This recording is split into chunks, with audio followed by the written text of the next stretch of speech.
Students, ये आपके लिए आखिरी डोज है। कुछ मैंने क्वेश्चंस बनाए आपके जो आपके एग्जाम में आ सकते हैं। सबसे पहले चैप्टर फर्स्ट से देखने हैं। आवेश के क्वांटिमीकरण पर आधारित प्रश्न आ सकता है और अंग्रेजी में बोलते हैं क्वांटाइजेशन ऑफ चार्ज। वैसे ही विद्युतशीलता का मात्रक या विभव पूछ सकता है। कूलाम का नियम का सदिश निरूपण या कूलाम्स लॉ वेक्टर रिप्रेजेंटेशन पूछ सकता है। बिंदु आवेश पर आधारित प्रश्न आ सकता है आपका। विद्युत द्विध्रुव पर आधारित प्रश्न भी आ सकता है और गाउस के नियम पर अनुप्रयोग आपके आ सकते हैं, जो 3 अनुप्रयोग आपने पढ़े हैं। ठीक है।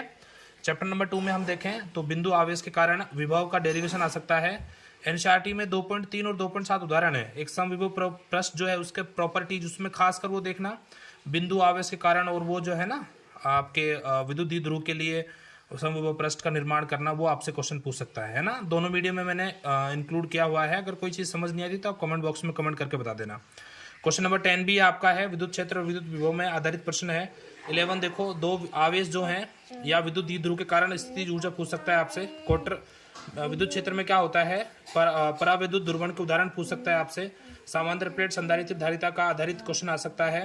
और आपके कैपेसिटर कॉम्बिनेशन जो है, संधारित्रों का संयोजन, उस पर न्यूमेरिकल आ सकता है। और विद्युत द्विध्रुव के कारण विभव भी आपसे पूछ सकता है। ये बड़ा क्वेश्चन बनेगा, बाकी जो ऊपर वाले थे वो सारे छोटे क्वेश्चन थे।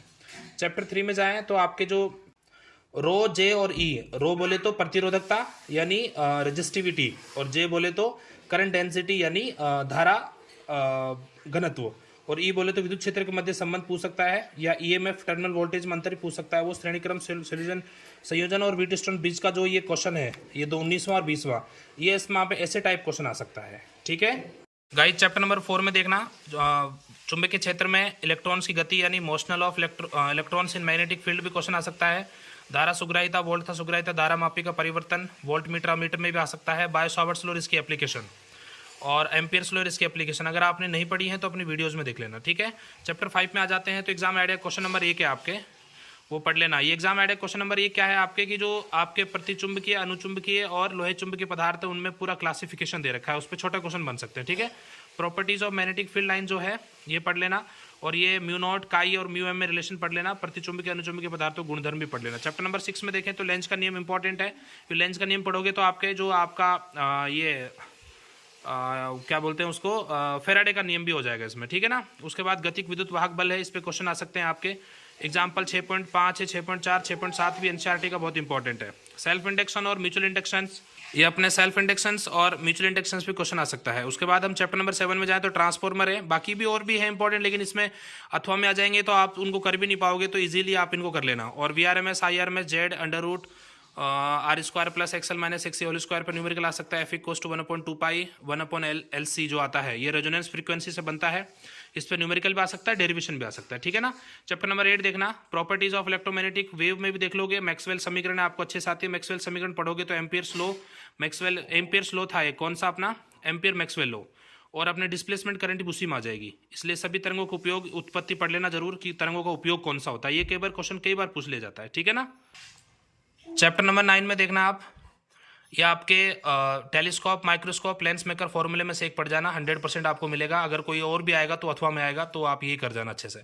और न्यूमेरिकल मैंने दे रखा है, देखो ये सूत्र हैं आपके कई सारे, इन पे न्यूमेरिकल आ सकता है। ये न्यूमेरिकल सूत्र याद रहोगे ना तो हो सकता है इस पर डेरिवेशन वो भी आ जाए, थोड़ा बहुत डेरिवेशन भी, तो आप अच्छे से देख लेना भाई, है ना।